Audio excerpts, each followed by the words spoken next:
Rev up your engines.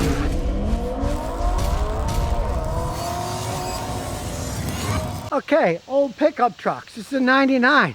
Are they worth buying, or are you buying somebody else's problem? Lady just bought this for $3,500. We're gonna go through it, see if she got a deal or not. Now, cosmetically, of course, it's seen better days. Paint's fading, but the chrome's still good. The wheels are in decent shape. And one of the crucial things on these is you don't want that's rotted away. It's one of the southern cars, you can see. It's just superficial scratches. It's not rotted. A lot of times these tailgates are rotted away. Hey, now you'll notice one thing when I close it rattles because it needs a new hinge. No big deal. She doesn't care. It holds it in place. She's not going to fix it. But that's a minor flaw. Now the major things to check on these babies is the frame. Full frame, solid. Now, yep, the rocker panels are gone. Well, you can cut the metal off, weld new ones if you want. Door solid. The rocker panels, the bottom is quarter panel. We'll check the other side too. And as we go down here, we see this rocker panel's been eaten away. You can replace rocker panels. They just weld on. Now you can see there's plenty of good metal left to weld more stuff on. It's not all rotten through. And in this case, panel here is okay. So it needs rocker panels. Big deal. As you see, nice solid frame. Now let's say the frame was rotten. Don't buy it. Get one with a solid frame first. You crawl under, the frame's gone, walk away. Go to the next one. This is a classic GM pickup. It's just rear wheel drive. You can see what they're known for. Big old V8 engine. It's a 4.8 liter V8 engine. It looks to be in good shape superficially. Now the guy put a cold air intake. I'm not a big fan of that, but let's see what it sounds like. Well, we'll start her up. Starts right up. Crank windows. Yes, crank windows. It's got an excellent sound. The exhaust has been modified too. But the engine, running pretty smooth. Isn't shaking. And when we rev it up, we'll look out the back. No smoke. Okay, this baby's got 250,000 miles on it. And heck, the AC still blows cold. Yeah, it makes noise because the blower motor's wearing out, but it's still blowing cold. Now, would I buy a modern GM 1500 Silverado? No way. But this baby we made in the great state of Indiana. Go Hoosiers. Fort Wayne. Midwesterners built these trucks and they built them well. 250,000 miles. This thing is still running quite well. Now, we're going to check out the transmission. And I know it's got to be worn. As far as I can tell, it's still the original one. That's the thing that goes out first on these. And 250,000 miles, don't be surprised if you have one of these. Eventually, you'll have to either rebuild it or put a rebuilt unit in. But they're relatively simple transmissions, which can be either rebuilt or my favorite is buy a fully remanufactured one that was done by pros who know what they're doing. Maybe you want the best gas mods, they'll set it up that way. Maybe you want one that tows the most, they can set it up that way. This one still goes, but I'm sure when we drive it, we'll feel a little funkiness in the transmission. They're almost all that way with this kind of mileage. It's not leaking anything under, top's pretty clean. Doesn't overheat idling. So let's get the old computer out. Okay, we'll plug it in the data port. It's a 99. It'll be kind of slow, but still is OBD2. We'll plug it in, see what happens. We'll turn the key on. So the idiot lights are on, but it's not running. It's going to have a limited amount of data, but it gives us enough to see what kind of shape it's generally in. Old ones, they got to go through the different protocols until they find the right one. And here we have, okay. And we will read fault codes. And we're talking GM. And here we go, evap vent circuit is open. The malfunction lamp control circuit. Those are minor codes, especially here in Tennessee. You notice there's no sticker on the windshield. They don't inspect cars. Now, if you live in a state where they inspect cars, you're gonna have to fix that stupid thing to get it legally inspected, which is a pain in the butt.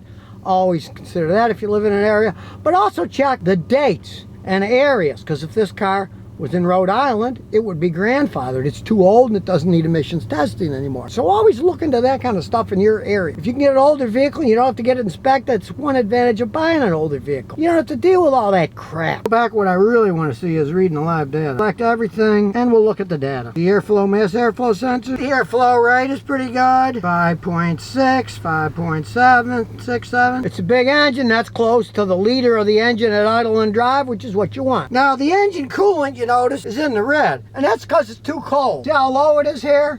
Well, I can just about guarantee you what's happening there. It's 90-something degrees already, and it's running that cold. Somebody took the thermostat out.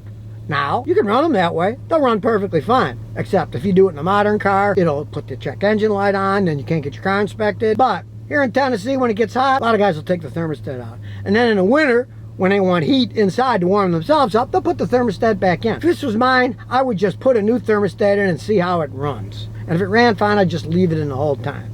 But you would much rather have a vehicle that's running cool like this instead of one that's running way over here by 260, meaning it's overheating. It's an old vehicle. The long-term fuel trim, bank 1 is adding 2.3 and bank 2 is subtracting 1.5. 2 banks, right? I can feel a slight little jitter, so it's not running perfect. It's adding a little fuel on bank 1 short term and subtracting a little on bank 2. With this kind of mileage system that this vehicle has on it, that's typical. You could put in new fuel injectors. Well, you might want to clean them. Runs good enough, but you might want to clean them, try to get a little more perfect. But those are good readings. It's a small amount. Anything that's 2% or less is good for a vehicle with 250,000 miles on it. Since the long-term fuel trim isn't that bad. Now it went up to 2.344. And the other one's still subtracting a little bit. Yeah, it's off. And now they're both exactly the same, only one is adding and one is subtracting. So basically an engine that's running as smooth as this, I'd put a little cleaner in the tank and leave it at that. It's not burning oil, runs as smooth. This engine's still got a lot of life in it. For a spin. And I can roll up the windows because the AC is working. And with the windows rolled up, we'll be able to hear all the noises better than with them rolled down. Here we go. No backup camera. As an aftermarket Pioneer stereo. Gotta love this old AC that's working. GM always did make pretty good AC systems. Even when I was a kid, they're putting out some pretty cold vehicles. Now it's a pickup truck. It's high up in the air. And we're listening for odd noises. So far, the bearings are pretty quiet. I don't hear any big roaring noises. I don't hear the rear differential howling. And it is a big old pickup truck with 250,000 miles, but the front end isn't all that bad. Still handles pretty good. It's not particularly wavering in the corners. But I always worry about these on the automatic transmission, so we're going to take it out for a spin and see how it shifts under load. It's not doing too bad at low speed. It downshifts without any clunks. Now we'll check the brakes out. They still work pretty good. The ABS is activating. It's not squealing the tires. Even this old 99 has ABS brakes. Mind you, it's an older system. I sure wouldn't bet my life on it, I'll tell you that. So let's take it to my newly paved drag strip. Look at those lines. Smooth. All right, there's nobody behind us. So, on your mark, get set, go. Go, burn the rubber. Really doesn't shift that bad under load. It's a little rough, but hardly at all. And we'll see how passing gear works, all right?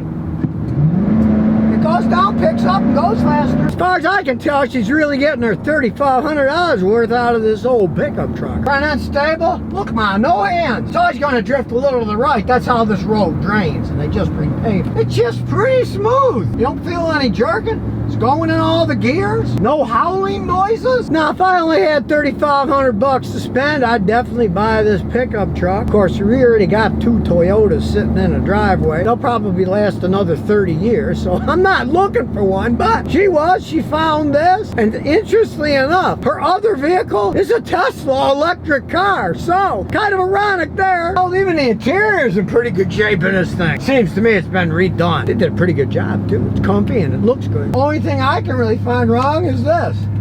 One of the turn signal bulbs is burnt out. So all in all, don't let the superficial rocker panel rotting out scare you away from one of these. The rest of it's still rock solid. Sure, the paint's faded away, but the metal underneath is still in pretty good shape. And realize one more thing. These aren't like the new crap they're throwing out. They're simpler. They were solid built. If you got to replace the transmission, not that bad. The engine. You can modify it, do whatever you want. Put aftermarket parts on if you want. There's tons of cheap ones here. Lots of them in junkyards you can get parts from if you smash up a fender. These things can run forever. And unlike those new Camrys with melting mirrors, this is the original mirror. And heck, she even got it with good tires on it. She didn't have to buy tires for the thing. You find something like this, buy it fast before the next guy does. The frame's solid. The engine runs great. The tranny still shifts good. There's nothing not to like in this in an old pickup truck. Fix the rocker panels if you want, or just let them sit rusting away. It's your choice. You can make this like a new truck if you want, or you can keep it as a rat truck. Either way, $3,500 for this thing, it's a pretty good deal. So if you never want to miss another one of my new car repair videos, remember to ring that bell.